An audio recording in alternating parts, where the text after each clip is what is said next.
I hate this part. It's easily the worst part of doing anything in my life. Okay, I'm You ready? What is on my knee? Okay. okay. Hey, you guys. Hey, you guys. Hey, you guys. Hey, you guys, and welcome back to CineGrade, the podcast where we take a movie, break it down, and give it a score in 5 different categories of filmmaking, after which we give it its own personal grade. My name is Chelsea. My name is Elsha. And today, we're doing, quite the movie. Quite the movie. One that, probably people wouldn't expect. You might be thinking, what a random movie. Or you already have preconceived notions about this movie. Yeah, I'm gonna get into that. First of all, what this movie means to me, and then I'm gonna get into my whole theory on the misogynistic nature of society. Whoa. This is gonna get deep. Before we get into that, though, do you remember first seeing this movie? Oh, man. I definitely did not see it in theaters. I watched, I want to say clips in theaters. What? Like trailers? What? You saw clips in theaters? No, Eclipse, the movie. Oh, the movie Eclipse. Yes. Okay. Yeah, I watched clips in theaters. Sure. No, I definitely watched Eclipse in theaters. I don't think I watched any of the other movies in theaters, though. And I didn't see the last two until, a long time after they came out for some reason. I wasn't really a huge fan. You weren't a twihard? No. Is that what that's called? Yeah, I think so. But I had watched them, and I was like, yeah, they're fine. But I knew everyone had, really strong opinions about it. And I was like, whoa, people are insane. People need to calm down. Mostly because people were like, this is the worst movie ever. And I was like, well, it's not that bad if people like it. People are allowed to like things. Calm yourself. And so, yeah, I didn't really have, huge, strong opinions either way. But then, I mean, we've watched it many times. It's really entertaining. It's just fun. It's a movie where it's not deep, but it's not supposed to be. Debatable. I mean, sure. I remember watching TV, and this is back when cable was a thing. Yeah. This is probably when I was 9 or something, and Twilight was on, so we started watching it, me and my mom, but we started watching it halfway through, and I remember watching it and being like, this isn't a bad movie. I kind of enjoy it. So when New Moon was coming out, I was like, alright, we're gonna go see this in theaters, and so I did, and I really liked it. There was this cliffhanger at the end. I specifically remember seeing that.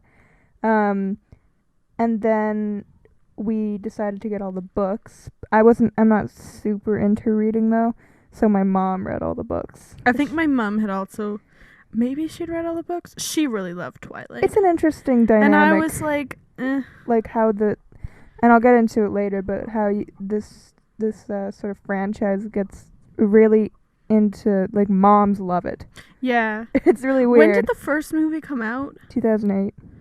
So we were a bit too young. We were pretty young. Because we were 8 when it came out. But I saw New Moon in theaters, and I think that was the next year. Yeah. So I was 9. Yeah. I think that might have been why I wasn't too into it, because I was but I was also, we were younger, and I was I don't know. So I watched the movie, and I really liked it, and I remember I saw all the rest of them in theaters. I remember seeing Eclipse in theaters, because I remember the girls behind me. This is before you could reserve seats. Oh. So they put their sweaters on the chair, and then they were like, can you save my spot? Make sure nobody sits there. And I was like, I got you. I won't. Your sweater's probably good enough, but I'll make sure to fight anybody who's there. Nice. And Good Samaritan. I saw Chelsea. them all with my mom because I didn't know anybody who liked them. Yeah. I still don't. Well, I guess yeah, but I still didn't really know anybody. Especially didn't go to school with anybody who liked them. Yeah. So I saw them all with my family, and I usually see movies with my family, anyways. Yep, and we saw all of them. I remember seeing all of them in theaters, and it was great. So it is something that I wasn't a huge fan of, but I have read the books. I have not read the books. It just took me a while to read the books. Yeah. I remember reading the first Twilight maybe when I was like 14. Mm-hmm. And I remember being so into it that I read half of it and then I had to go to bed. Like, it was one of those things where I wanted to keep reading, but I had to go to sleep. Yeah. And then I went to school the next day, and just the whole day, you were like, I was like, I have Twilight. to go read the rest of this book. Yeah.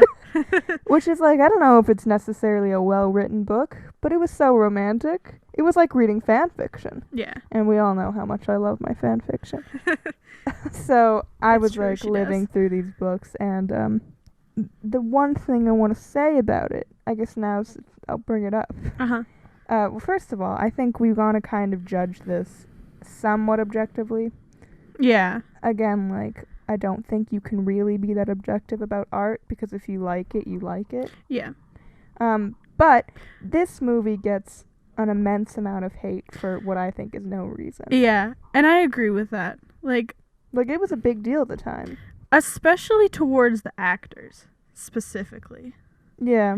I feel like Kristen Stewart and Robert Pattinson got so much hate. I think they're still having to live through that. Yeah, I think they still have this stigma attached to them about how, I'm putting this in quotations, how terrible of an actor they are, or actress. Which is, like, crazy, because, like, they're actually really good actors. Yeah, like, they've both gone on to do, like, pretty critically acclaimed movies. Yeah, Robert Pattinson, I think, could win an Oscar. Yeah. Kristen Stewart maybe too, but... Didn't she win, like... She won a really good, like, French award or something? Oh, yeah. Yeah, that's almost like an Oscar, but it's, like, French or something. A French Oscar. A French Oscar.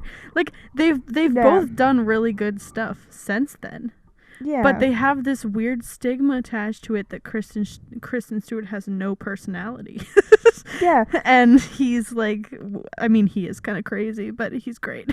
Yeah, the thing about it is just, like, it got so much hate. Mm-hmm. And it's just, it's not surprising to me, because it's just that thing about if it's something that teenage girls like, it's automatically stupid. Yeah.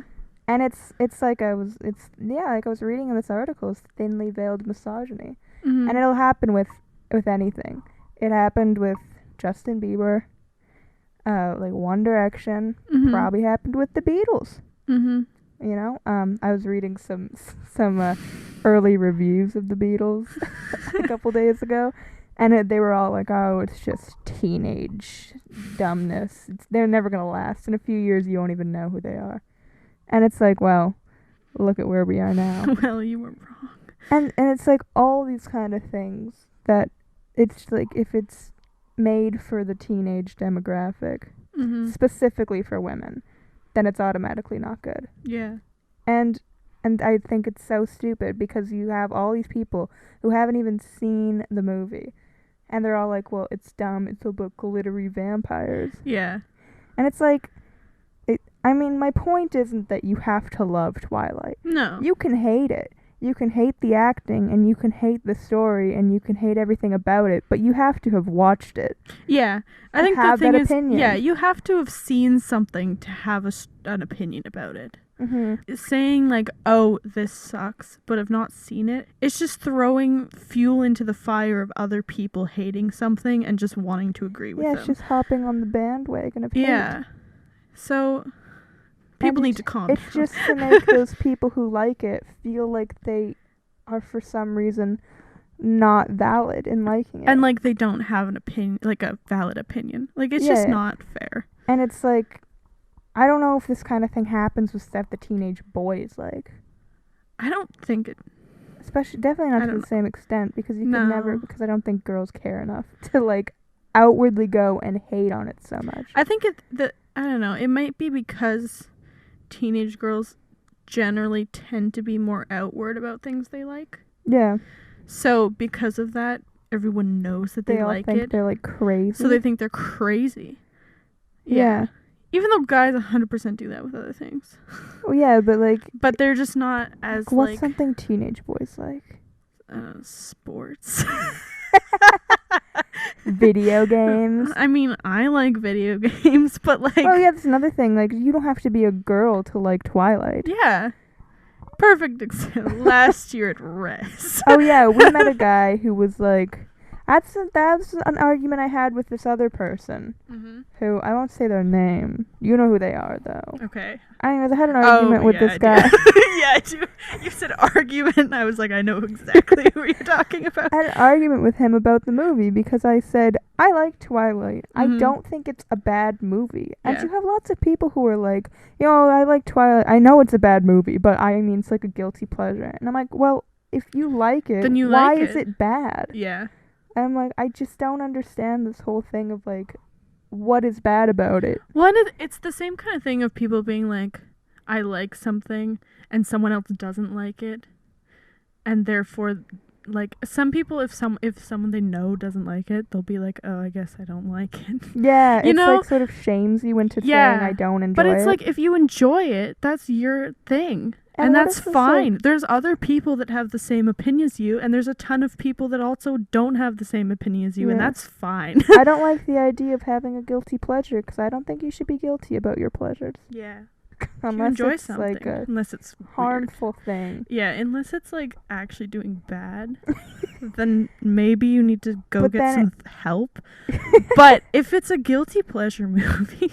So go for it. I had an argument with this guy, and I was like, well, I like the movie. I don't think it's a bad movie. I think it gets unnecessary hate for no reason. Yeah. And he's like, no, it's an objectively bad movie. Yeah, he had some bad opinions. We'll just say that. And I told there was many other fights we had. I was like, you can't have an objectively bad movie. Yeah. I mean, like, you can have movies that are, like, low quality in its production and therefore feel really garbage. Yeah. But I don't think you can say this movie is, like, objectively terrible. He told me you could. And then we met another guy who said, no, I like Twilight. I think they're good movies. And then he said, I think you can have an objectively bad movie, but that Twilight isn't bad. And so I was like, well, I don't know, but you're on my side. So yeah, you're like, so I'll kind of agree with you half. And then he came and watched the movies with us. Yeah, shout out to that guy. Yeah, shout out to that guy. You know who you are.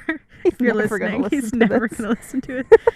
But yeah, that was fun. We got someone on our side. And I think people now are more coming into it, like, because it's not so popular, they're going to be like, oh, yeah, it's actually pretty good. Or whatever. Well, because it's not, like, such a controversial thing now. Because it's not, like, popular right now.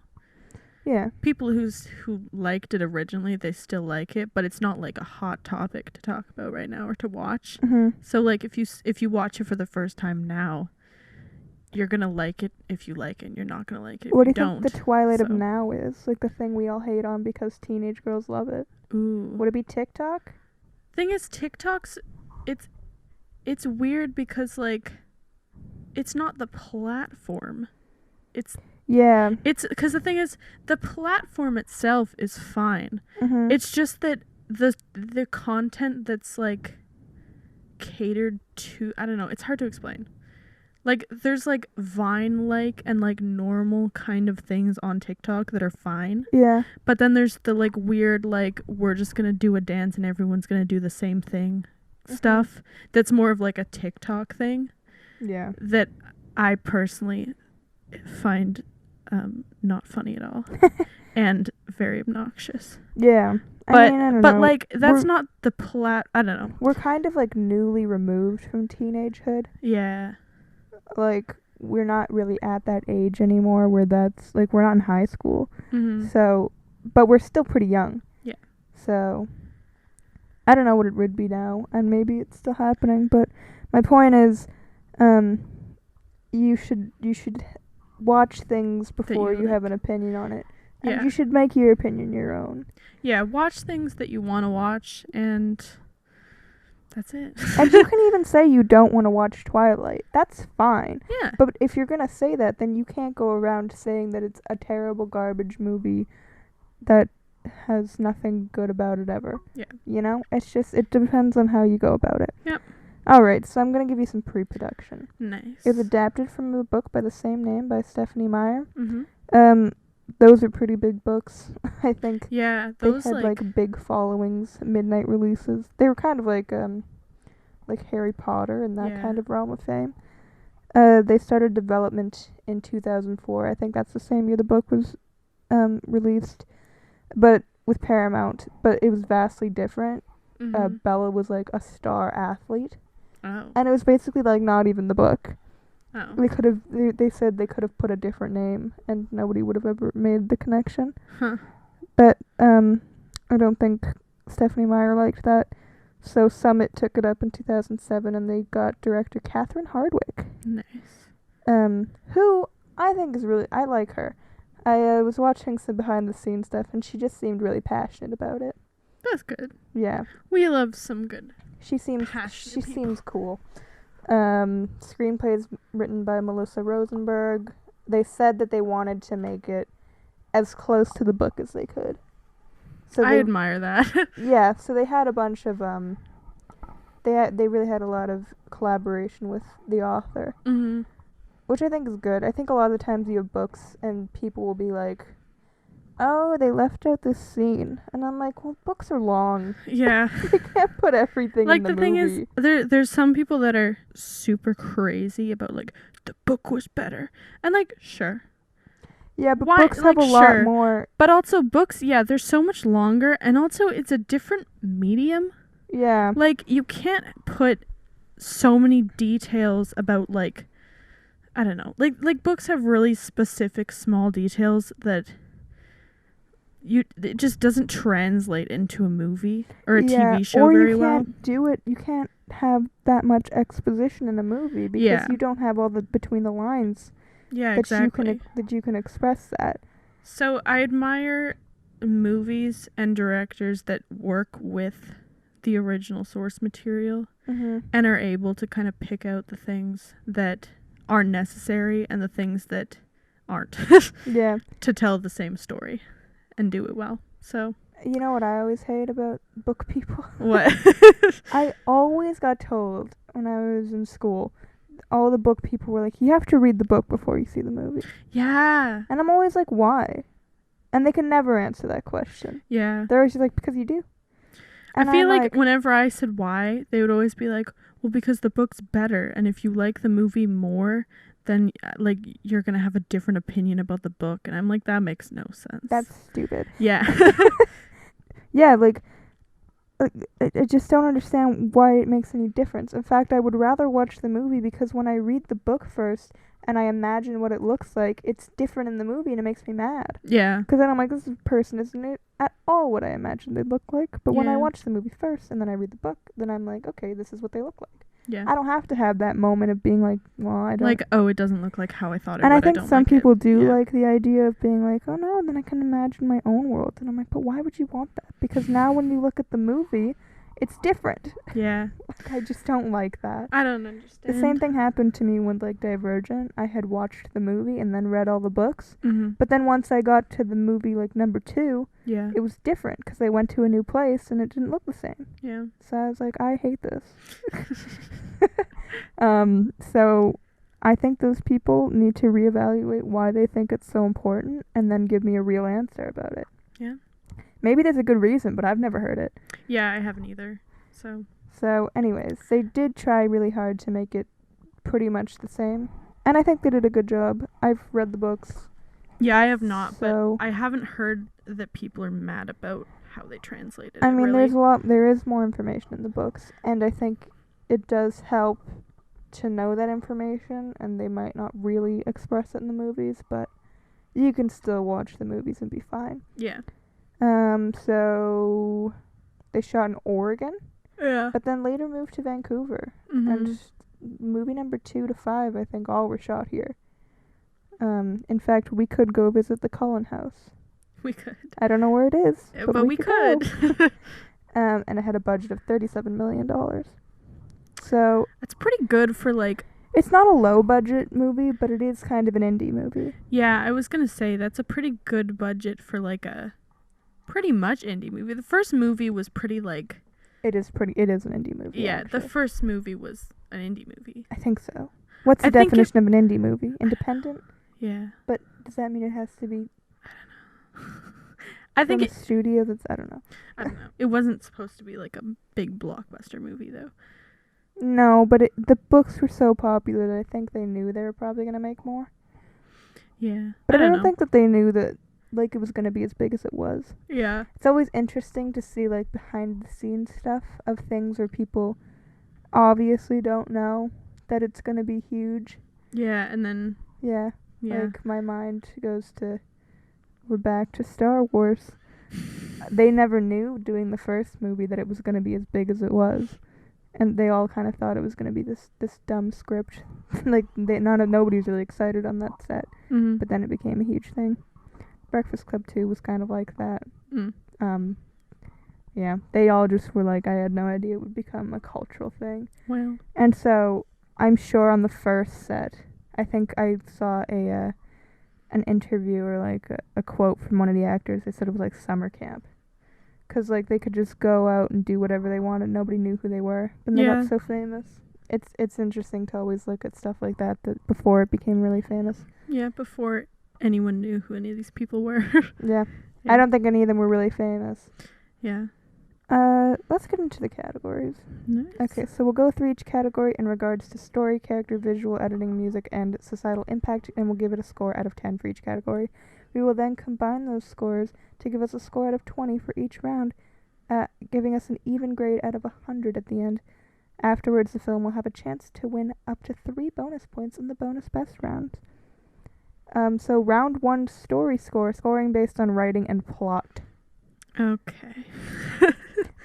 I think one thing to keep in mind is we're not judging all the movies. Yeah, we're judging the first one. Just in the first one, so you have to take that into consideration. Yeah. Let's talk through a little bit, cuz it's very much an introductory story. Yeah. Like it's you get the sense that there's not a whole lot of plot happening because you have a lot of it being a sort of building relationship between Edward and Bella. A lot of it's introducing the relationship, but it's also introducing here's these different groups of people and all the different things that are happening in the world. Yeah. And all the things that these vampires can do and like it's introducing a lot, and the actual like plot itself is pretty simple. Yeah, and it really kind of like the whole arc of all the movies doesn't really start until the second movie. Yeah. This first movie is more just establishing character. Mm-hmm. I'll give it a 7.5 to begin with. Okay. What did you say? I said 7. Okay. I was thinking 7 or 7.5. Yeah. I think one thing that's really interesting about this movie, and I guess subsequently all the ones after that, is that it has a lot of world building. It does. Yeah, I would say that in general the movies, if they do anything, they do a pretty good job at world building. Yeah, because I mean, say what you want about them, they do have it has its own set of rules. It does, and also it's a good enough set of rules that people like spoof off of it and know about it. Even if they haven't really watched Twilight, they know the rules of the vampires and the werewolves in these movies. Yeah. Which says something about that they built the world pretty well, and it's like a believable thing. And also it's like they've kind of created their own definition of what a vampire is. It's not like a cliche Dracula type. Yeah. They sleep in coffins and can't look in the mirror, whatever. They're invisible mirrors. Hate garlic. Yeah. It's like they are like these kind of insane type of perfect creatures that they are like what he says, he's the most dangerous creature. It's an interesting take on that kind of thing, because I guess really the core of it is they are struggling between their sense of humanity, I guess, and not being human. Yeah. So like how he believes he doesn't have a soul, and he has to struggle between like, does that matter? Like, can you still be a good person? Yeah. I don't know how you can translate that to human life. I don't know what we're supposed to take from that. Yeah, I'm not sure. But I think it's more so that you have a choice. That he has a choice in being who he wants to be. Mm-hmm. So, the world building is really good. Mm-hmm. Specifically in this movie, you kind of do have the exposition of who the vampires are and what they can do. Yeah, you get a good sense of, like, the danger of what could happen later in the movies. It is a romance. Yes. So, I mean, I guess some people can look at romance stories and think that they're just kind of like vapid, non-important things. Mm-hmm. But I like romance stories. I think they're nobody has a problem when it's music doing that. All music, all songs are about falling in love. Yeah. But as soon as we put that on to screen, it's all garbage romance. Yeah. Teen angst. Yeah. Which is garbage. Again, we're going back to this hate on teenage girls. Yeah. I'm seething. I think the dialogue can be tricky in some respects. Mm-hmm. You have certain lines that I'm like... It's a bit awkward. She says, like, I was undeniably and irrevocably in love with him. Yeah. I'm like, irrevocably? It also... What a pretentious word. It's something where it's like, oh, that was taken from the book. Oh, yeah. Like, you hear it, and you're like, yeah, that's a book thing that was said. I think she said that they had to keep the lion and the lamb in there. Like, it has to be straight from the book. She said because people have this tattooed on them. Oh. I'm like, who's tattooing? And so the lion fell in love with the lamb. That is very odd. And then what, do they have the stupid lion and the sick masochistic lamb? There's like certain things, and there's certain things about, I guess you could say Edward is kind of a stalker. I mean, yeah. But I mean, it's kind of different. She's kind of into it. I mean, yeah, I was gonna say saying that it's a good thing, but I mean, yeah, I just didn't want this to be taken out of context, but I was gonna say, like, yeah, he stalks her, but, like, she doesn't do anything to stop him stalking her. Yeah, she doesn't. So clearly it's fine. I don't know. I don't want the taken out of context that you should stalk someone and if they don't do anything then it's fine. But, like, I just feel like he would respect her wishes if she said. Yeah. I don't think he's a bad person. No. I mean, yes, he's kind of creepy. Yeah. But I don't know. It's different. Yeah, and there's some parts that I'm like, he says, he's in the restaurant, and he's like, I can read every mind here apart from yours. And she goes, oh, is there something wrong with me? And I'm like, why do you believe him? Yeah. That's insane. Yeah. And then she, like, she's just so okay with it. Yeah, she does accept the fact. She doesn't, like, question it at all. Yeah, she doesn't question anything. No. I mean, if this was me, I'd be like, what do you mean? I'd be like, so you're saying you can read all of these minds except for mine? Sure. I'd be like, okay. That's pretty convenient. Yeah. The one part where they're in the car and she goes, I'm warm enough. And then they go to, like, turn down the heat or whatever. And then they touch hands. Yeah. She goes, your hand is so cold. And I'm like, honey, you should feel my feet.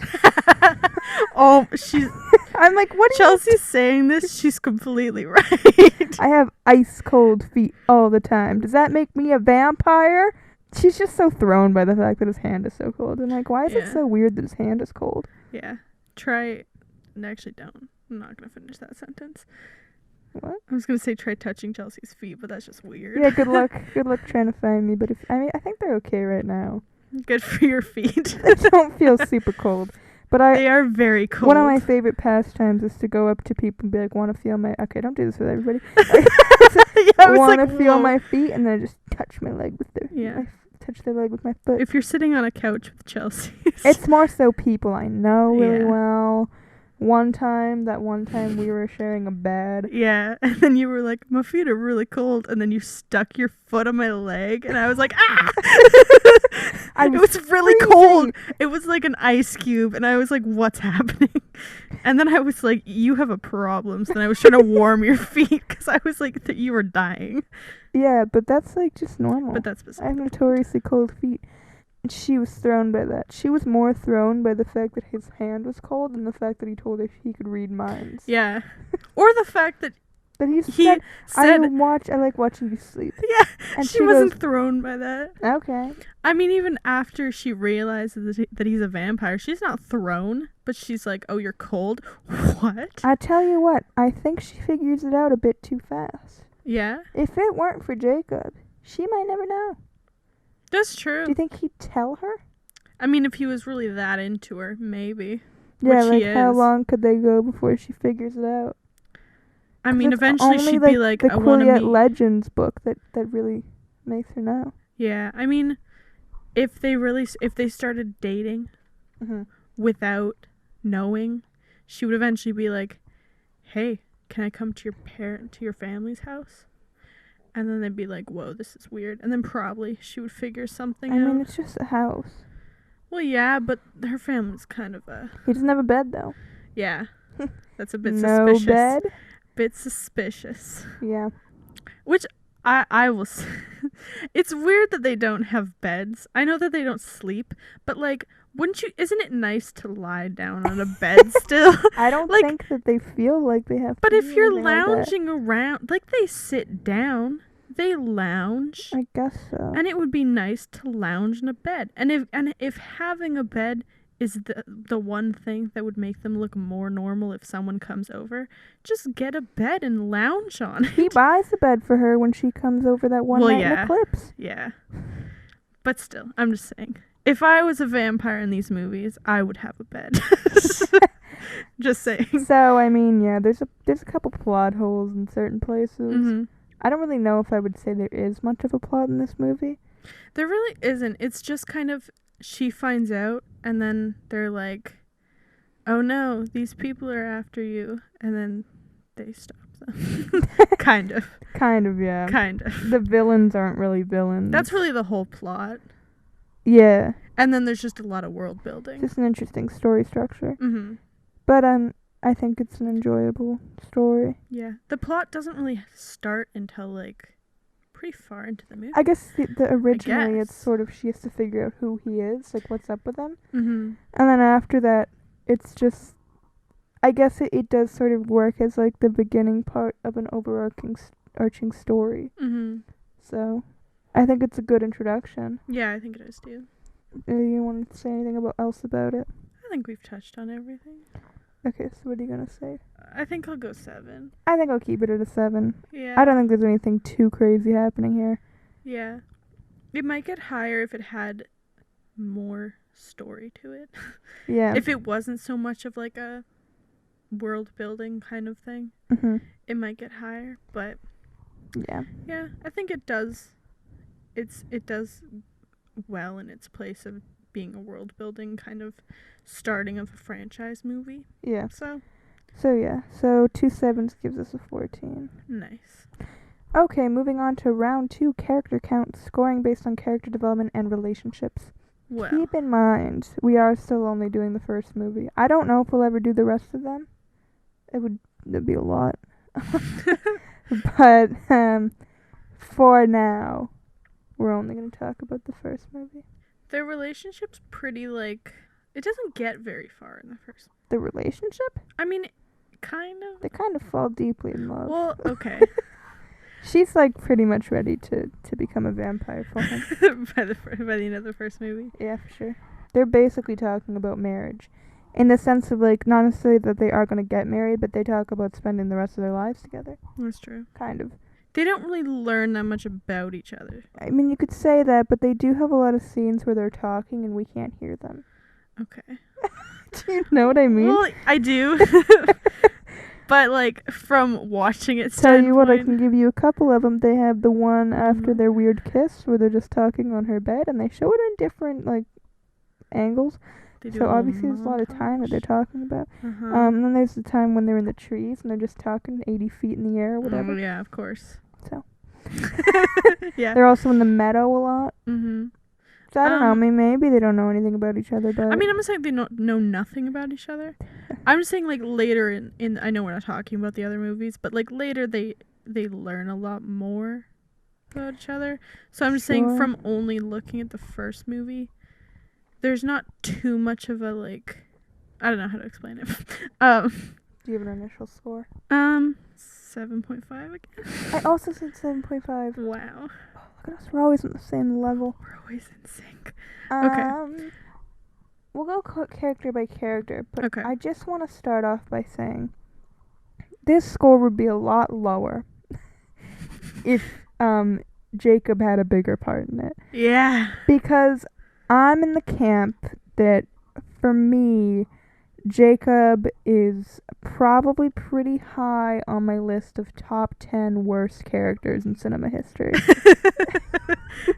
He's so whiny. He's so whiny. He's so like, Bella, you love me and you just don't know it, when she shows like zero interest in him. Yeah. I just want to point out, if this is a whole love triangle thing, there's no point in any of it. Because she never really once ever says or gives any inclination that she wants anybody other than Edward. The only time that she does, it's not even like, oh, I want someone else. It's like, I'm going to make him jealous. When's that? Well, like in the second movie. Or New Moon. Make him jealous? No, in New Moon. Well, make Edward jealous. Or like make him appear. Oh, yeah, she wanted him to like... Yeah, but that's the only time that there's anything, but it's not even like, oh, I want Jacob. It's like... Yeah, even the scene where she says, kiss me, in the third one. Yeah. It's just so he won't go kill himself. Yeah. So my point is, he's whiny, he's pushy, I don't understand why anybody's Team Jacob. Yeah. But he's first barely movie, in this movie. Yeah, so. First movie he's fine, Yeah, though. he actually is fine. It's when he becomes a wolf. Yeah. Just keep in mind, Jacob Black, garbage character. Yeah. So we'll start off with Bella. Mm-hmm. I enjoy the fact that she's so kind of socially awkward. Back on this track of me loving socially awkward characters. Of you relating. But I don't know. It's like, I feel like having like female protagonists in teen films, if this is really considered a teen film, it doesn't really feel like it. But they're technically in high school. Yeah. Having them like that is kind of, I don't know if it's really done a lot. I mean, I don't know how to explain it. I don't know. I just think it's like sort of something I've never really seen before. Mm-hmm. And I know some people don't like it. They think has no personality. That it goes back to what I said earlier, where I touched on it, where I was like, everyone thinks that I can't say her name. Everyone thinks that I can't say her name. Kristen Stewart. Everyone says that she has like no personality. Yeah. Because in the Twilight movies, she doesn't have. It's weird though, because she gets like angry and like she has emotion in the movies. Maybe in the first one it's not as like over the top, but she has emotion. So I don't really understand the whole like she has no personality thing. I'm telling you, it's the people who haven't seen these movies. It's also like there are people that are like that. Yeah, you know, people are allowed to have. She's a lot like that in real life. Yeah. And I mean, there's a lot of people that just aren't very, like, over the top and, like, enthusiastic about things. But that doesn't mean that they're emotionless. That just means that they're just not even shy. They just, like... I feel like I'm kind of like that if I'm just kind of... You're just going to say I'm like that? I wasn't gonna... I mean, I'm not roasting you. Here's the thing. I'm just not that outgoing in public. Yeah. Or really... I'm just always so tired. The truth. That it just comes across as like chill. Yeah. But it's mostly just that I've never sleep. Yeah. So, I mean, I don't think that's true. But But yeah, I don't think I'm really like Bella, but I am kind No, of you're like, not. But, like, I'm just saying that people are like that, where they're not, like, they have emotions, obviously, and they're expressive about things, but they're just not as over the top as other people that may be really obviously, like, happy or excited or just really outward about their feelings. I don't know. she can be stubborn. Yeah. And, like, demanding if she has to. I enjoy the character. I don't see the problems that other people have with her. Edward. I'm Team Edward all the way. I want to point out, I think Robert Pattinson is amazing. I think so funny. He's funny. I think he's beautiful. I'm rooting for him to get an Oscar one day. Yeah. I think people are too mean to him. I think they think he's not going to make a good Batman because they judge his character in Twilight. But I think if they had actually watched Twilight, they could see really good things in him. He's so funny. I mean, the other thing that we haven't touched on yet, and I don't know if we would any other category, but a lot of the things that people think are bad about the characters in the story, a lot of it has to do with probably the way that they're written, like the lines. Yeah. A lot of the stuff that sounds awkward and makes it sound like these are bad actors is probably the dialogue. Yeah. So, like, I mean, he is really serious in certain parts. Well, yeah, but also, like, some of the lines are really awkward. Yeah. And it's these people are good actors. They've done other stuff since then that's actually, like, really good. Yeah. And is critically acclaimed, and it's not like they're bad actors. Mm-hmm. I think that's been proven since these movies, which means that it probably had to do with the writing. But I mean, that still goes into character. Well, yeah, but I just think that the portrayal comes across as more awkward or more unrealistic because of maybe some dialogue choices. Yeah. But the character itself is fine. I mean, Robert Pattinson even said he was kind of playing it really serious because he saw it as sort of this portrayal of like a teen romance and how it's awkward, and you know, he wanted to sort of make that more of a physical thing. Mm-hmm. And how it was like, so they can barely touch each other and they can barely sort of look at each other or whatever. Which makes sense. And then he said that they told him, like, no, you're gonna get fired if you keep doing that. So he had to be a bit happier. And I have read the books, and I do think he's a bit more funny in the books. A bit more cheeky. Yeah. But I mean, it's fine. I don't mind it.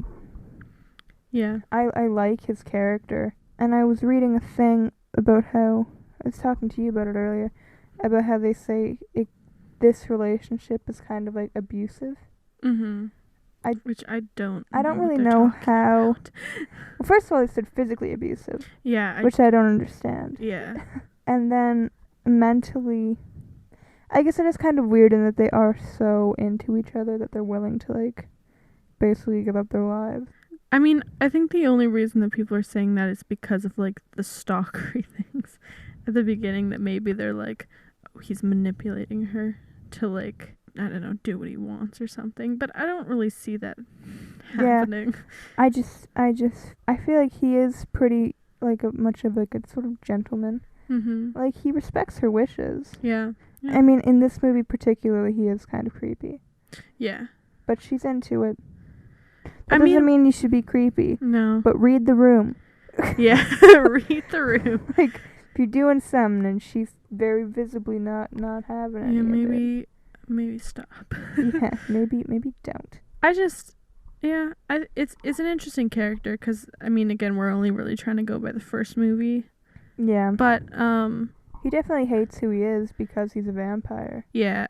But also, going back to the fact that it's like a world-building kind of movie and, like, establishing the series, Mm-hmm. I think that he is, like, interesting enough as a character and has enough, like, kind of, like, mysterious things to him, Mm-hmm.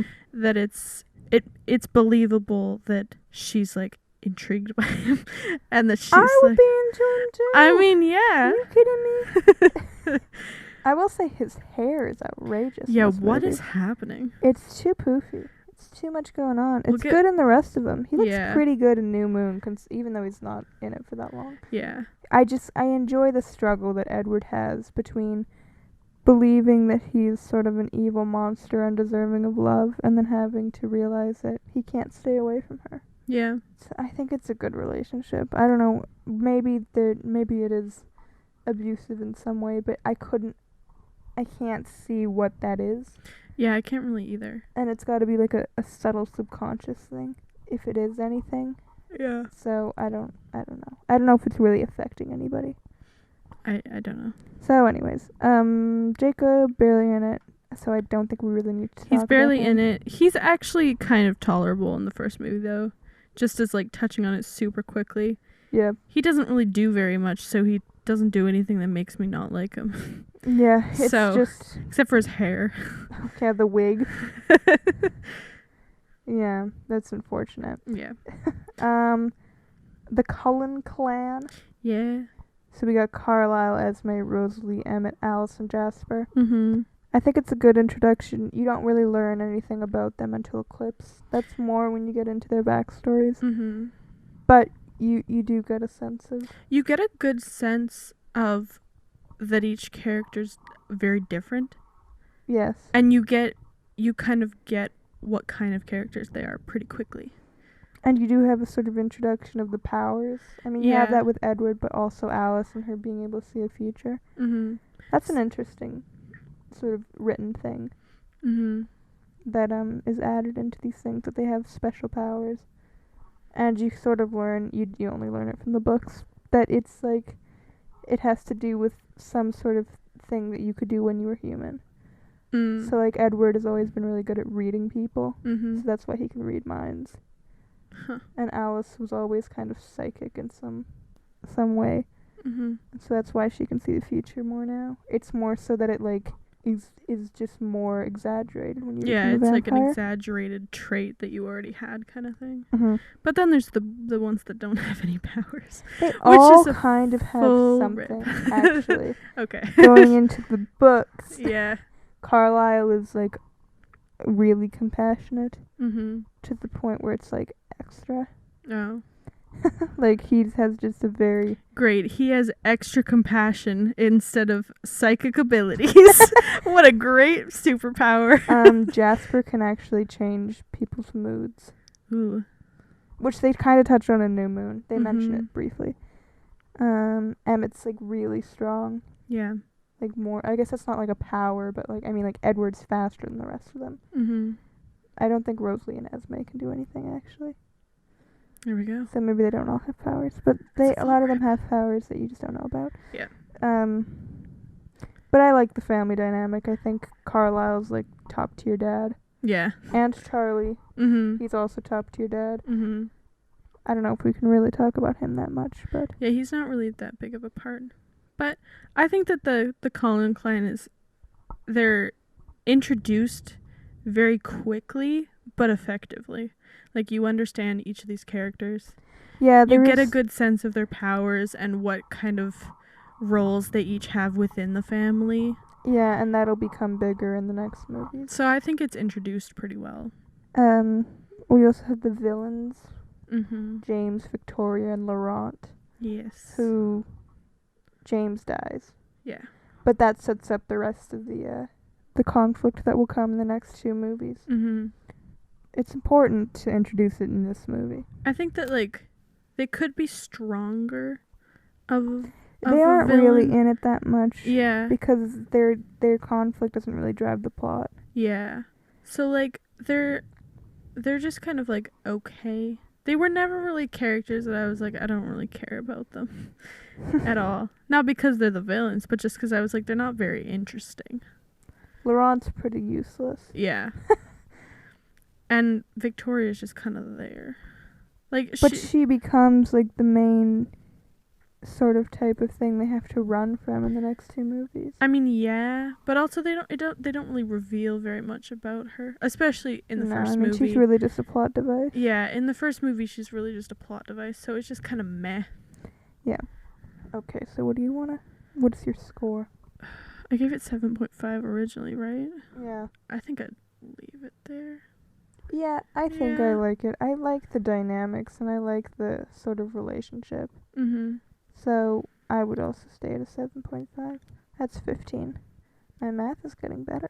Look at that. By the end of this, we're gonna be math wizards of being able to add up to 20. Yeah, man. It's something Okay. you gotta learn. Yeah.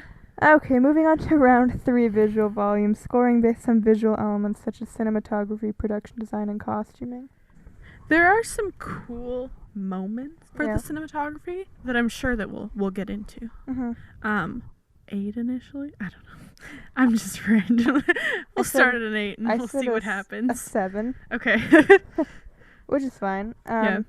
Starting with cinematography. Mhm. So cinematographer is Elliot Davis, who I was telling you, he started his career in the late 70s, but he was a cam op on The Outsiders Uh-huh. and on St. Elmo's Fire, which are both 80s movies that, I mean, I don't really care for The Outsiders. Yeah, I St. don't Elmo's really either. Fire I kind of like, though. Mhm. So that was just interesting for me to read. It's always fun to see how these people sort of diverge into different things that you've seen. Yeah. The weird random movies that these people have done. Yeah, cinematographers, man, they'll do Yeah. anything. We've said this before, but yeah, cinematographers have like the widest range of different genres Yeah, of movies of any job in the film industry. it's so That might be weird. wrong, but I think that's pretty I think accurate. that I don't know. Yeah, I would say so. Yeah. I think one thing that's interesting about it is the blueness of it.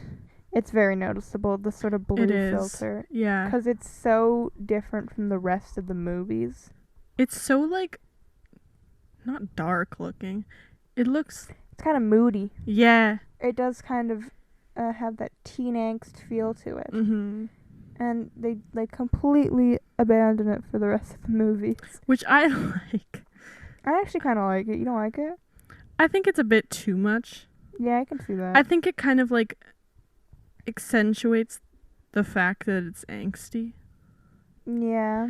Like you like can it's too on the nose. yeah, like I can see it being something where it's like I don't know if the director or the cinematographer was like, I mean he's not a new cinematographer obviously because you're saying that he's done this other stuff, but it seems like cam almost op. yeah, well as a cam op, but it seems like almost a move of like more of an amateur thing to be like, oh, it's an angsty movie, we'll make it look really angsty by putting this blue filter over it Do to you make think it that's an editing thing or a cinematography thing? I don't know. Because do you think the filter was in the camera. camera, or do you think they did it in Might have been an editing thing.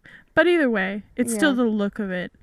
It just seems like a move of like, ooh, this is an easy way to make it look kind of angsty. Yeah. Or like mysterious, which is fine. It is different though. I think it's a bit too much personally. I guess. But it's not to the point where I'm like, oh, I hate looking at this. Yeah. I just think that like compared to the other movies, I like that they took it away. But I think it does sort of, you get this sense of this bleak world they're living in, because it does have to be not very sunny. Mhm. Because it is, they can only really survive in darkness. Yeah. It's actually really interesting if you look at all the different movies, they all have very specific sort of color palettes. Yeah, that's true. Like this one's very sort of blue and like dark green, kind of gray. Mhm. New Moon is like reds and yellows, I would say. Yeah. Eclipse is like grays and blacks and just very dark toned. And then it's kind of different in Breaking Dawn because it's kind of all over the place. Yeah, Breaking Dawn just adds all the colors. Yeah, it's all the colors all the together. colors. It's a rainbow. Specific, like, scene-wise. There's some cool shots. Yeah, There's I also kind of some like awkward the scene where he... I guess so. I like the scene where he stops the van. Yeah. And then they, like, look at each other. That's pretty iconic. Yeah. And I think it's shot well. It's pretty cool. I don't know if this would fall under it, but, like, visual effects and stuff, that could be an editing thing, but, like, the running can look really bad. It's, like, if it's close enough to them, I think it's fine, but when If you it's get farther far away, it looks very, like, oh. Awkward. Yeah, they're climbing the trees, and you're like, But also, you go back to the fact that it was not that high budget of a movie. That's true, and it was And also you're like, 2008. It was done pretty well for the time and the budget. Yeah, it's not super annoying. No, I'm not mad at it. No. Kind of makes me laugh sometimes, but that's fine. Production design? Or do you have anything else you want to talk about that are visual? I really enjoy the end of the movie visually in the studio. Yeah. It's really cool because of all the mirrors. Oh, yeah. I really like that sequence for cinematography and like lighting. Because there's also the fire, like they add in the fire and there's the mirrors. Yeah. It looks really cool. And I don't know if like fight scenes count towards this. I think so. But I think that is like it's a lot of tension. Mm-hmm. Well, the tension building is more editing, but like still the way that it's shot is still kind of. But yeah, like what you're talking about, the mirrors and the fire. And yeah. It's very dark. It looks like it's very dark, but it's also like. I'll tell you what looks intriguing good. To watch.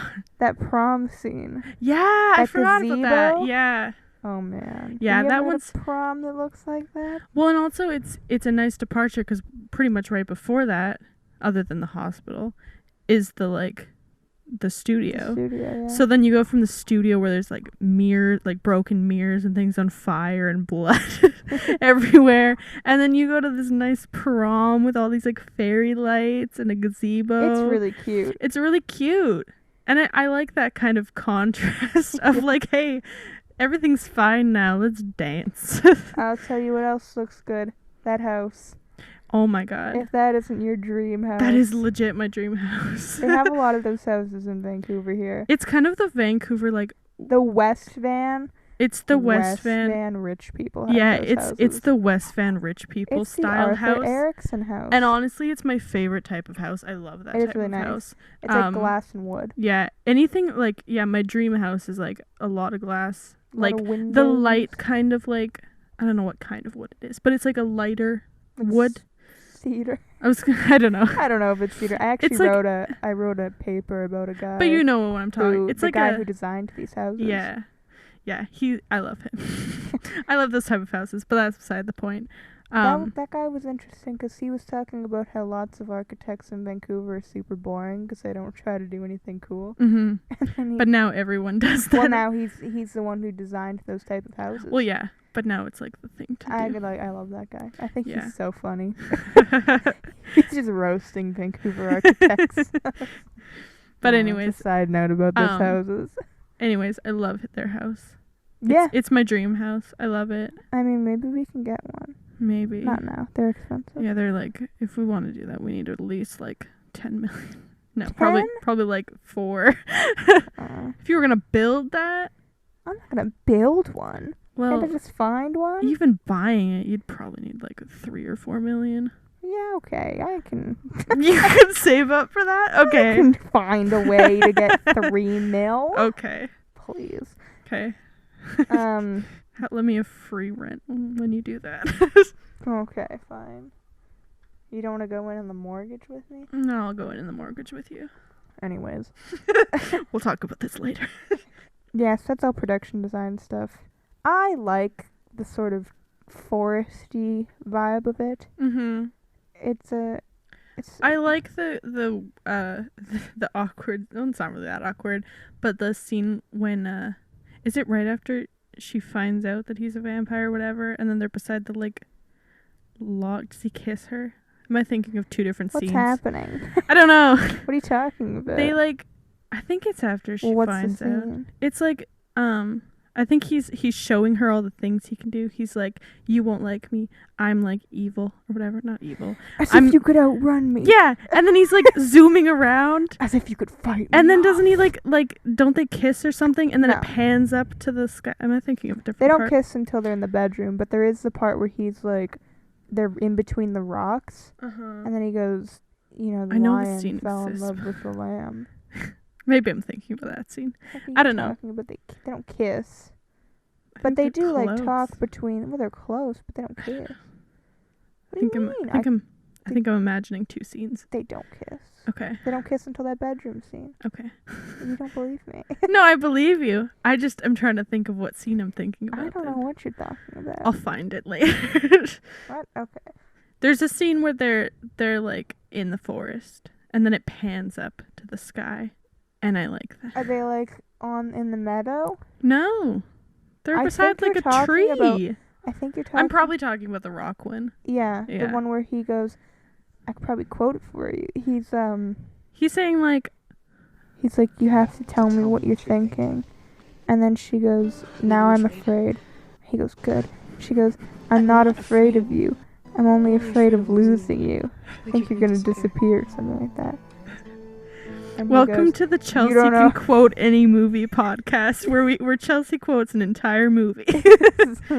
I'm probably not getting it completely right. And he goes, you don't know how long I waited for you. Something. Anyways, there's a scene in the forest. Fell in love with the lamb. What a stupid lamb. What a sick, masochistic lion. Anyways, there's a scene in the forest that I enjoy. It's kind of pretty. Sometimes I tell people what they say in movies, and I'll know the quote, but I don't want people to know that I know it so well. So you just so I'll paraphrase it, and they'll go something like that. Yeah. But sometimes I don't actually know it, and I am truthfully being like that. But sometimes unless you're quoting it to me, then you just quote the entire movie. Sometimes I'll just paraphrase it, but I'll actually know what they said, and then I'll just be like, because I don't want them to know that I know it so well. Except now every time you paraphrase something, I'm going to know deep down that you're just lying to me. Well, I mean... No, I can tell. Can you? Yeah. Because you'll think about paraphrasing it. You'll be like they say, like... And then you'll say something, and they'll be like... Like that one I didn't know completely. Well, yeah. But I can quote some movie scenes. Yeah, I know you can. I've experienced Never watched The Breakfast Club with me. It's a bad experience. I literally had to, shut you up for the whole movie. Hey, man. That's beside the point. We won't talk about that until we get to the Breakfast Club episode that happens eventually, and then I'll talk about how I can't watch that movie with you. Welcome to Chelsea Quotes Twilight. I've never given much thought to how I would die. No! But dying in the place of someone I love seems like a good way to go. That's it. That's all I can do. I'm sorry. Okay. I don't know what we were talking about. Productions. Well, you were talking about some scene where they kiss in There's the a forest. scene. I'm thinking. I know there's a scene where something happens. I think it's maybe. I know something happens. I'm gonna. As what? One should. We can cut this out. I'm gonna find this scene. All right. It's gonna bug me. I think I can think of what you're talking about. I'm pretty sure they're in between the rocks. They do the sick masochistic lion thing. It goes up to the sky. I think it is that. And then it pans down to them in the meadow. I think I think we're thinking of the same thing. They don't kiss, but they're very close. Anyways, I think that looks cool. That was a tangent. Yeah, we're cutting all of that out. I'm gonna have to cut all of it out. Well, most of it. Most of you quoting it while we watch it. Wow. Okay.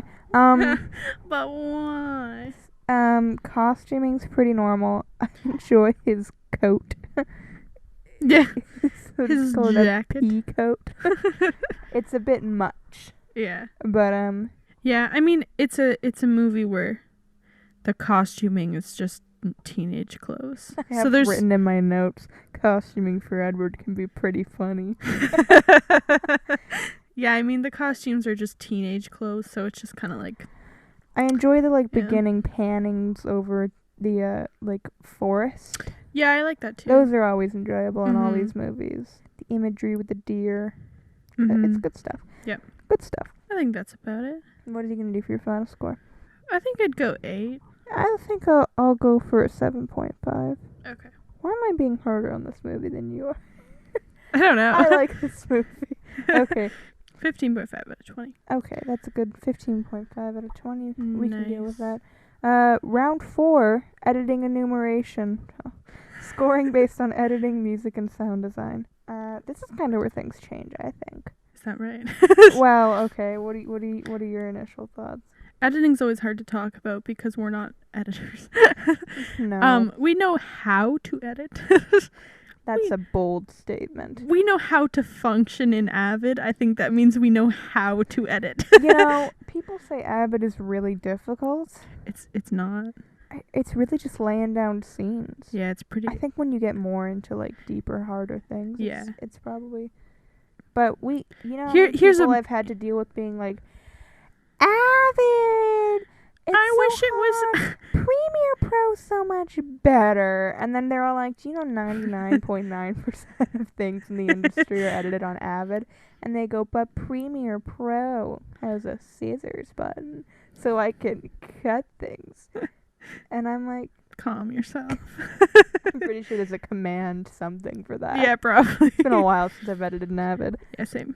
But anyways, I think a better statement is we're not good at editing. We know it, like, we're not. like there's people that are gifted at editing, and you see, like, you'll cut a scene and you'll be like, yeah, it's pretty good, and then you'll watch theirs and you'll be like, mine was terrible. Editing just takes so long. Yeah. It takes longer than it should.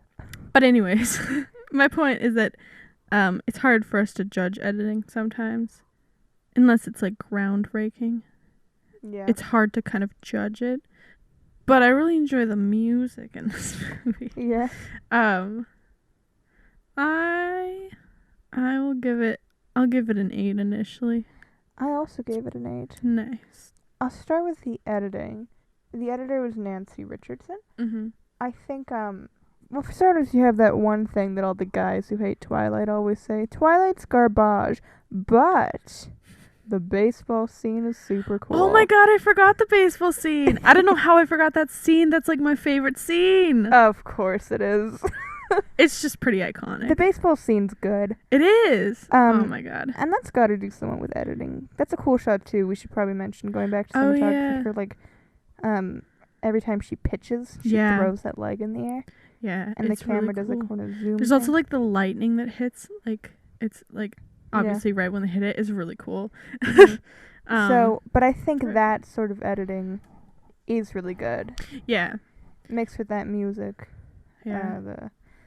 The Muse song I like. Supermassive Black Hole. Yeah. That's a good album. I don't remember what it's called, but I like that. I kind of like Muse. Mm-hmm.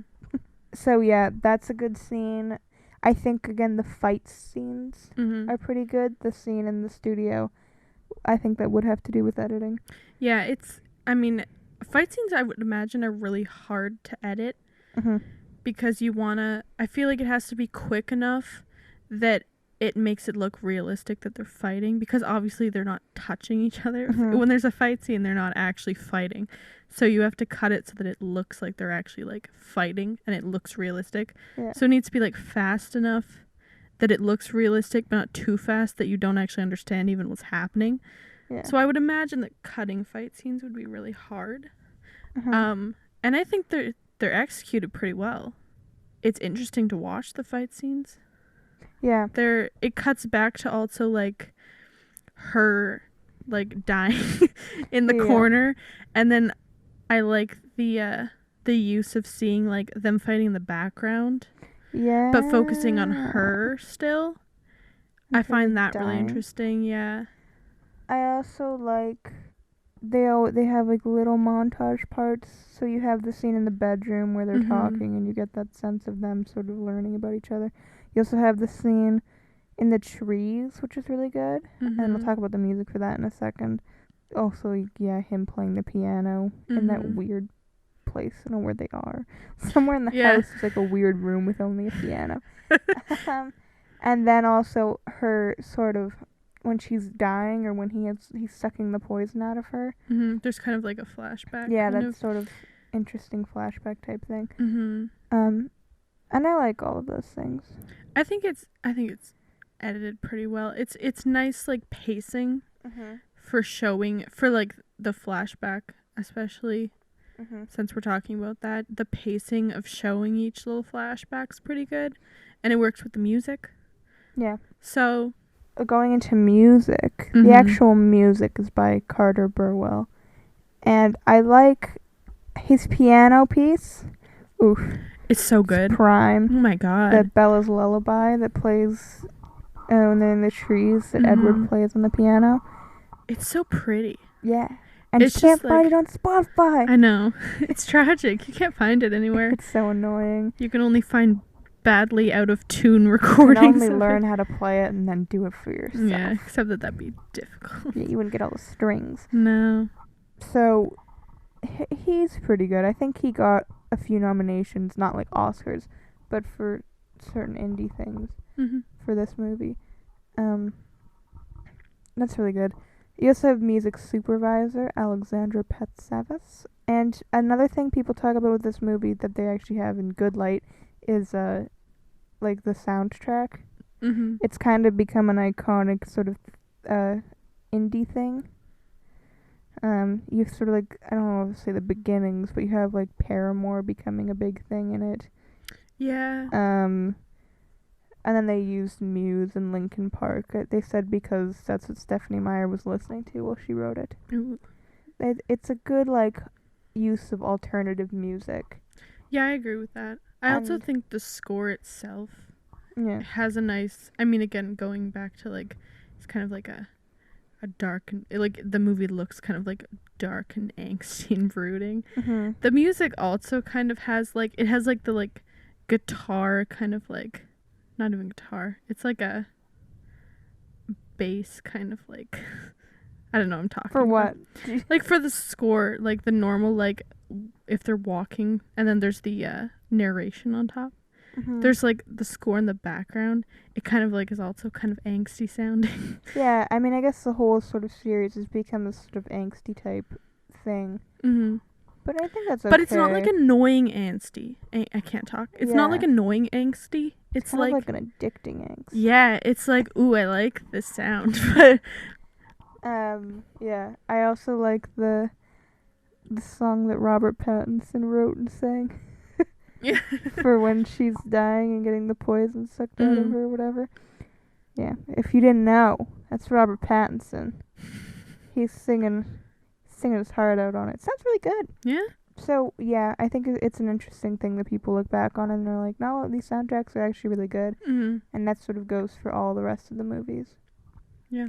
It had a good foundation and they just built upon it. There the is a music at scene the wh- ends night in the gazebo again. Oh, yeah. That's the really Flightless nice. Bird Yeah. American Mouth. Mm-hmm. That works really well. Yeah, that's a Um, cute scene. Yeah. He goes to, like, bite her neck, but he just kisses it. Is it not enough to live a long and happy life with me? Chelsea's dreaming And right she now. goes, yes, for now. For now. I like the scene where she finds out he's a vampire, and she's, like, looking through the Google search. And no, I don't think it's the Google search.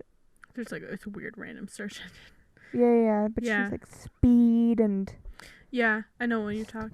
strength and... That's again another kind of the editing of that's interesting. Yeah. It like flashes between the different things really fast. hmm It's interesting. So, yeah, I think that's probably all we can really talk about that. Mhm. What do you want to give it for a final score? I'll stick with an 8. Yeah, I would say 8 because it's.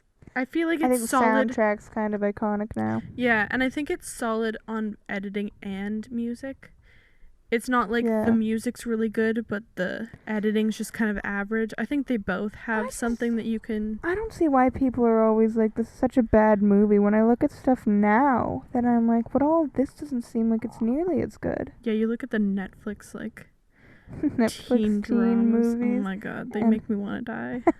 And I'm like, I don't know, none of these feel like they have any sort of nearly like the same production value Yeah, or care put into it. yeah, They're not as interesting. So I don't know. Yeah, I would say 8.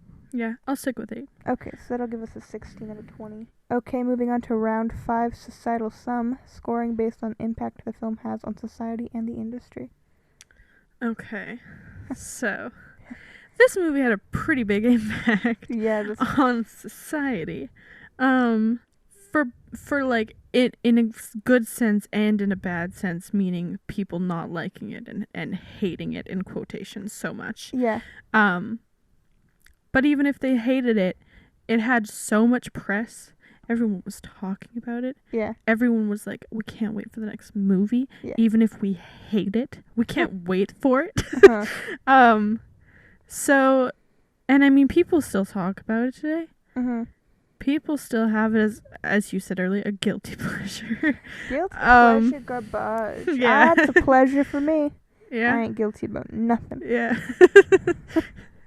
Someone comes in, are you watching Twilight again? Yes. You got a problem with that? You're watching Tangled again? You got a problem with that? I was watching The Breakfast Club the other day. There you go. Like, you watching The Breakfast Club? I was like, for sure. Yeah? You can never watch a movie too many times. Yeah. I'd give it a 9? I also said 9. Oh, we're so on the same page. Oh my god. Wow. I'm gonna drop some numbers for One you. day we'll be like opposite and it'll be really awkward. Yeah, one day we're gonna do How to Train Your Dragon and What? I'm gonna be no, I'm just kidding. That's so We're gonna mean. do Breakfast Club and you're just gonna be like I love that movie. 4. No, you probably I'm won't not give a gonna 4, but when I'm out here shooting 10s. Yeah, you're gonna be like 10 and I'll be like, I'm just kidding. No, I won't. Anyways, I'm gonna drop some numbers. I'll have to be careful of what I say about the Breakfast Club because we share a room and I don't want to get attacked. I'm gonna start putting up. What? Well, I was gonna say I'm gonna start putting up Breakfast Club things everywhere.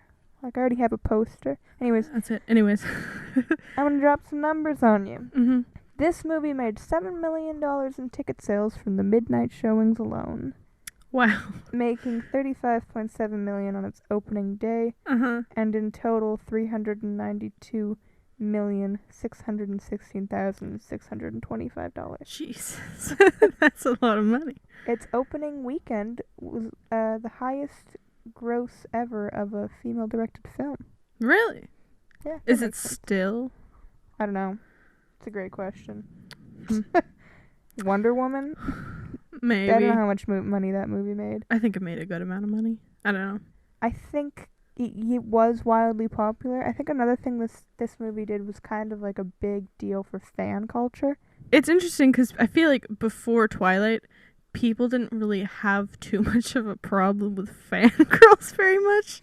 That's definitely not true, but I feel like people were way more aggressive about people liking things after Twilight. I don't know. I mean, this seems like the type of thing that started out having big followings on Tumblr. Yeah. Like, this is probably definitely a Tumblr thing. Mm-hmm. And so I think afterwards you have more of an influx of people having this kind of big fan thing with these kind of movies and teen angst and stuff and sort of like emo type whatever. But yeah, I think it was kind of just like a beginning point for that, and now it's kind of evolved into all these other different things. It's evolved into like people being more open, I think, about finding their fandoms and finding their people. I don't know. Finding their people. Yeah. Another thing is like it was really popular, and so it did kind of have that love and hate thing. Mm-hmm. The garbage thing I was talking about. Yeah, of people being like, it's good, people like it, and it's teens like it, so therefore it's bad. Yeah, it being just like silly, horny girl things. Yeah. And people still think about that now. Like, people at school think about it like that. I mean, people think about that for, like, other movies, too. It's not, like, it's just more aggressive towards Twilight. Yeah. But there's definitely other movies that even come out, like, today that people are like, oh, you just like that because blah, blah, blah. But, I mean, like, yeah, the reason that I think it's a 9 is because it was such a big deal. Yeah. And so you have all the Twihards and the Twi-moms. Yeah, you have the Twi-moms and the Twihards. They're still strong. I also think it might have...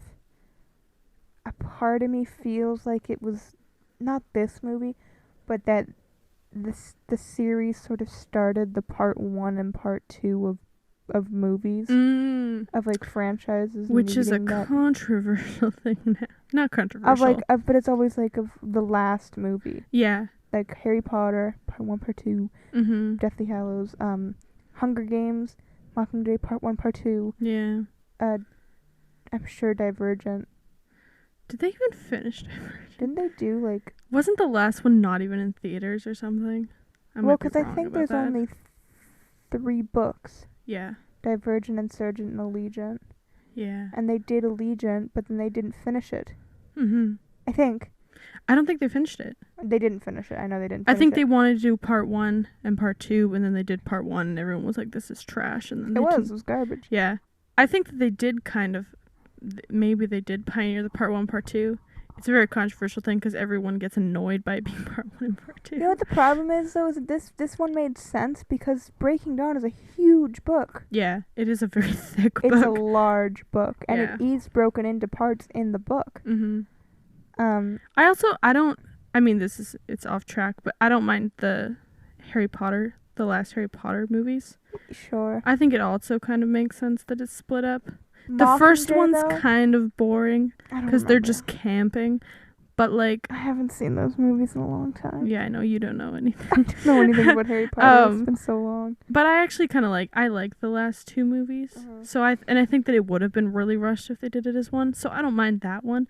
But yeah, like Divergent, why? Or like Hunger Games. I swear that last book wasn't that long. Mm-hmm. Why'd they need to make 2 of them? I think this franchise started that. Yeah. But yeah, it was such a hugely popular thing. It even had like spoof movies. Vampires suck. Yeah. I also think it started the vampire trend. Yeah, like it definitely Vampire did. Diaries. Mm-hmm. For sure, that wasn't a thing before Twilight. It kind of revamped the vampire thing. I'm so funny. I'm so funny. I don't even know it. Also, like young adult books being made into movies. That's true. That was probably a Twilight thing. Yeah. Rip Percy Jackson. It will always live on in my heart. Unless they actually make a good TV show, which who knows. But that's beside the point.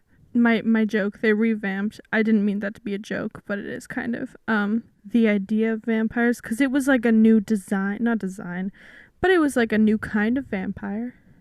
Yeah. So like they kind of made like a new kind of category of vampire. Yeah, they are Not kind really. of like very different from normal vampires. Yeah, so, and that kind of maybe inspired other people to kind of take a different look at different mythological kind of, not creatures, but you know what I mean? Yeah. Like take a different spin on older movies and stories or whatever. I don't know if that's true. Yeah, But definitely I can see that. it like revamped the vampire trend and werewolf trend and whatever. Mhm. Yeah. It won awards it won like all the teen awards, which are still valid, but they're Teen not like, Choice Awards. oh yeah, like all the Teen Choice Awards, the MTV Movie Awards. Oh yeah. I mean, I could go through them, but there's a lot. Yeah. So It's a lot of movies, a lot of awards. yeah, they are big at those kind of awards, Mm-hmm. which I'm not brushing off to mean that they don't mean anything, but They're not critically acclaimed awards. They're no. just. I mean, kind they're of- not critically acclaimed movies. Exactly. So I still think it should get. I'm still gonna give it a 9. Yeah, I agree with the 9 just because I mean, it's a movie that's spoofed still and people still talk about it and make Yeah. jokes about it, Huh. which I know that we're sad that they make jokes about it. But the fact that they're making jokes about it means that they still know about it. Yeah, they still think about it. Yeah, which means that it's had some long-lasting impact, and it definitely changed kind of fan and crazy fangirl culture of people having opinions, and Yeah. like it definitely changed stuff. So I would stick with a 9. I also feel like it kind of brings in the love triangle thing back, which I don't know if they use it. Like they used it in Hunger Games. I don't know if they do it anywhere else. But that's always sort of like a trope now. Yeah. Yeah. Okay. So 2 9s will give us an 18. 18. So with all of that being said and done, it is now time to go into the bonus best round. Nice. So film can get a bonus point if we agree on it being the best film in the category presented. They can win up to 3 points. So we have horniest vampire movie. Ooh. The contenders are Twilight, Interview with a Vampire, and From Dusk to Dawn. I have not seen any of the other I movies. have not either. I don't know how horny Bella is in this movie. She's not really. For sure, like, Eclipse, it gets pretty serious. Yeah. Because she's like, can we do it? And he goes, no. No. Goes, I could kill you. I read that somewhere that's a controversy. Is it? Well, because it's all about, like, waiting till marriage. Oh. I mean, Stephanie Meyer is a Mormon. She wrote the books. Yeah, I know. So, well, you didn't respond to what I said. I know, I was thinking. So I was in deep thought. She sort of, I think, did take some of her religious beliefs and put it into the movie. Which I don't think is necessarily a bad thing. I don't have a problem with him wanting to wait till marriage. No. It's not like they're saying everyone has to do that. I mean, also, why is it a controversy? Well, because they're like, I don't know, I was reading a thing about it, and they were like, it was like sort of, they're saying anti-sex porn. Sort of being like, I don't know, I don't remember, but I was reading about it and I thought it was dumb. And you were like, goodbye. So I stopped reading it. Yeah, or like abstinence porn or whatever. And I don't know, I don't have a problem with that kind of thing. It's just another way you want to live your life, you know? Yeah. He has legitimate reasons for not wanting to, I mean, he wants to, she said it's just sort of how he grew up. Yeah. Later on. Well, also, he's old. Back in his... Yeah, that's what he's saying. Back in his day. He's like, you were so confused for a second. You were like, what are you talking about? Like, back in his day, it kind of makes sense. That was like a big thing. Yeah. So I don't really get why people have such a problem with it. Yeah. But Bella is avidly trying to get him to have sex with her. Mm-hmm. And he doesn't want to do it partly because he thinks he's going to hurt her. Mm-hmm. Which he does. And I was thinking about the baby. We're talking about the first movie. Oh, yeah. So, she's not super bad in it, but their kiss is pretty steamy. Yeah. It's pretty steamy. But I guess if you're talking about horniest vampire movie, then we're going to have to take into account Eclipse. Because if we're doing this all as separate movies, Twilight's one, Eclipse is another one, Breaking Dawn Part 1's one. God, this is confusing now. You just threw a wrench in our thinking. Oh, no. It's true, though. Yeah. Ugh. So, that's an automatic lose, because there's no one hornier than Eclipse Bella. True. Yeah. Or probably Breaking Dawn Part 1 Bella. Yeah. She's like, once he says no, she's like pulling all the stops out. She puts on her lingerie. Yeah. She sleeps with the booty popped. Do you know what I'm talking about? She like lies down and just pops it out. And then he covers her with a blanket. Something like that. So I think on account of that, we'd have to say no. Yeah. Okay. Round 2, most iconic character Robert Pattinson has portrayed. Okay. Other contenders include Harry Potter as Cedric Diggory, The Lighthouse as a character that I don't know the name of, yeah. And Good Time. Yeah. I don't know his name either, but I like that movie. I haven't seen The Lighthouse. I have not either. And Harry Potter, he's not in it for that much. He's in it for like one movie. Yeah. Well, yeah. Goblet of Fire. Yeah. That's actually the one I've seen the most. Wow. And if I'm watching a Harry Potter movie, it's probably Goblet of Fire. For some reason, it's just the only one that's ever on. Wow. If I'm like sifting through TV, it's always Goblet of Fire. Okay. It is! Okay. Anyways. I have seen that movie a lot, though. That's like that was, I think, one of my mom's favorites. So I've seen all the Harry Potters like millions of times, but I guess we'll go through each of them. Well, Twilight. It's pretty iconic. It's pretty iconic. I mean, I think the thing is with this category is that people still talk about the fact that, like, people still think that he's a bad actor because of Twilight. It's dumb. It's dumb, but they do. People still talk about the fact that he was in Twilight now. Yeah, and they're still like, he's gonna be a bad Batman because of it. Yeah. That's garbage. It's most iconic. Yeah. I feel like it has to be Twilight. It does, doesn't it? Because all of the other ones, they may be good, but people don't really talk about them. So I feel like it has to be Twilight. It's also what like started his career. That's true. I read that he was like gutting. He's about to be homeless before he did this. So I think it has to be Twilight just because of it's starting his career and also still people talking about it and sadly comparing him to it and what he can do because of it. But I think it has to be it. Yeah. So we'll give it at that one. That's an extra point. Nice. Okay. Round 3 then. Best movie franchise directed by a woman and then rudely passed off to a male director. Okay. And nominees include Twilight, To All the Boys I've Loved Before, and Mamma Mia. Okay. I think To All the Boys I've Loved Before is the one that was ruined the most. That first movie I think is okay. It has a really high Rotten Tomatoes score, and I have no idea why. I have not seen any of the To All the Boys I've Loved Before I'll say like movies. To All the Boys I've Loved Before. I think have watched commentary on it though, so I know what happens in it. I'm not blind. To All the Boys I've Loved Before. First of all, it's too long of a title. It is. It's good. Whatever. It's not the greatest teen movie I've seen, but it's okay. To All the Boys I've Loved. P.S. I Love You. Which is an even worse That's title. 2 loves in one title. Yeah. Actually, I think it might just be called To All the Boys, P.S. I Love You. But still, that's a long title. Anyways, that movie's like hot trash. It just ruins everything. It ruins her character. It ruins their relationship. I don't know why it's a thing. They're making a 3rd one. Yeah, what the heck?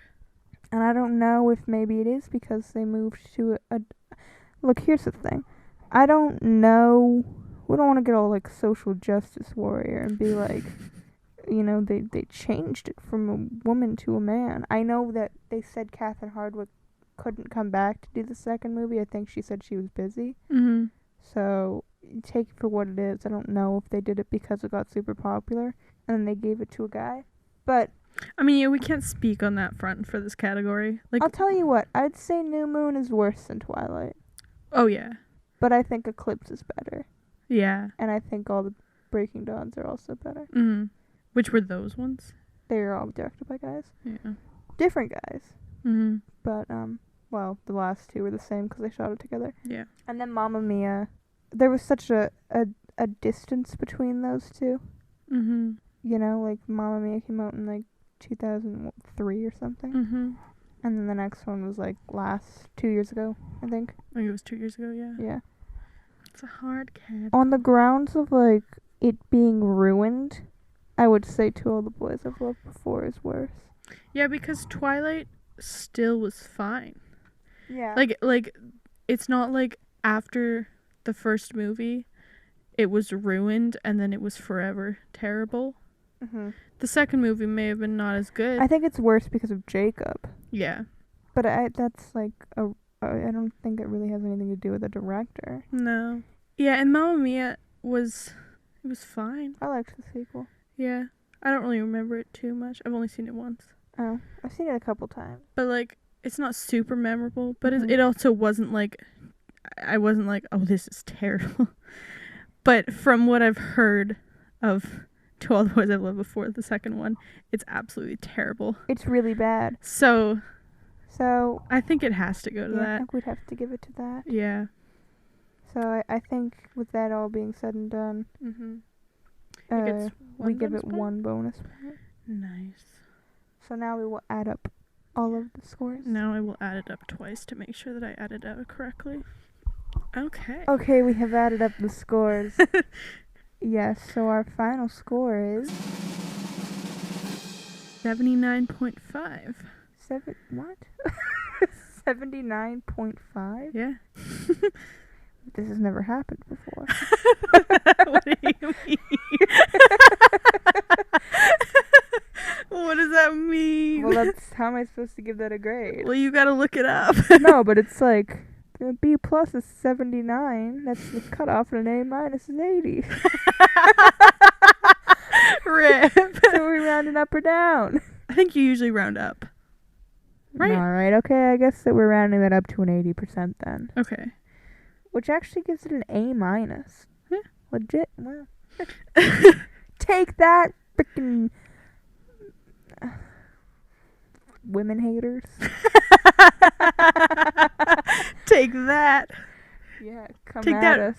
fangirl haters. Take that random person on Korra that you fought with. Oh, I love fighting with people on Korra. Student has demonstrated exemplary performance related to learning outcomes. Wow. Yeah, let's give some final thoughts about it. I actually really like this movie. I've seen it a lot. You know, I'm not saying it deserves an Oscar. No. But it's definitely a movie. I think we're the type of people where, like, if we like something, we're going to like it. Yeah, we're not going to be like, oh, they're guilty pleasure. No, So, I like this movie. Yeah. I don't care what you think about that. And I mean, again, we will say this is our opinion. We are trying to be objective.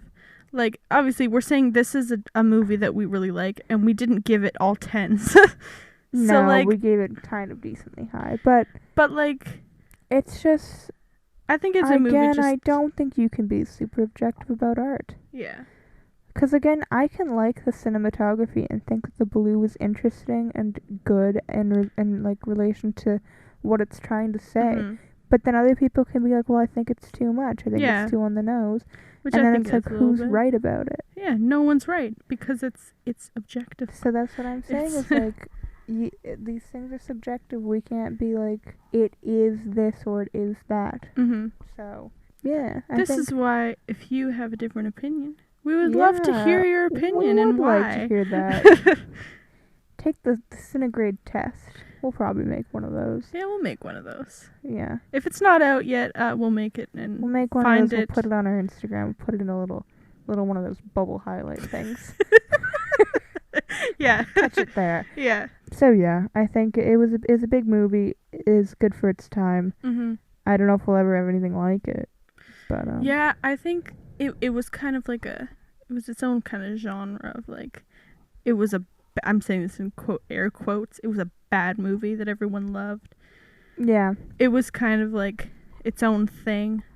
Mm-hmm. I guess the equivalent of that now is people are saying are like Netflix movies, except that Netflix movies are actually the worst. Which is, again, my opinion. I think that has to do with the fact that I think they are kind of more low quality.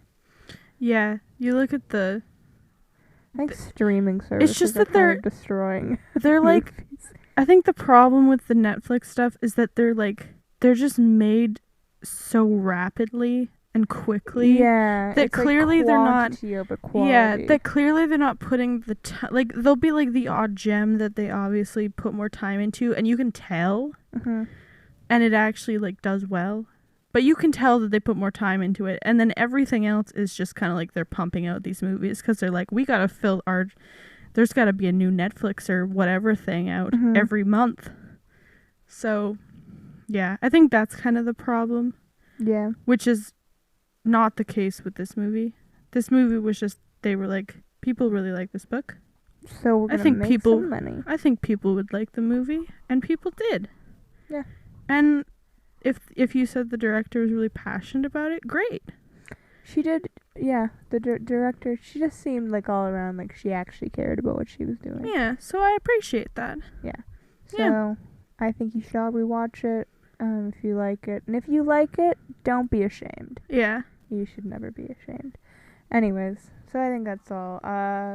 Be sure to follow us on Instagram at cine.grade or on Twitter at CineGrade to keep up with what films we review next. Feel free to send us suggestions on Instagram or email us at cinegradepodcast@gmail.com. Let us know how you feel about the film. Send us your own grade and give any thoughts you have. If you disagree about anything, feel free to tell us about that too. We're always interested in having conversations about film. Also, be sure to rate and review us on Apple Podcasts or wherever you listen to us, because it really helps us get more exposure amongst all of the other podcasts out there. And we would really like more exposure, because we need the numbers. We need fans. Yeah. Well, we want to get your opinion. We like talking. It's interesting more to have more people tell us what they think. And I mean, the whole reason that we're making this is because we like talking about movies. Yeah. So, and that includes, like, it's not just us talking about movies. We like other people's opinions, and we want to hear other sides. Yes. We want to hear why you love or hate something. It's interesting. So, get in on the conversation. Okay, where can they reach you? They can reach me on Instagram at Elsha You guys can also find me on Instagram at _Chelsea Mitchell _ if you want to keep up with us personally or ask us any questions. Never hesitate to reach out. So yeah, I think that's all for this week. I'm Chelsea Mitchell. I'm Elsha, and we'll see you next time on CineGrade.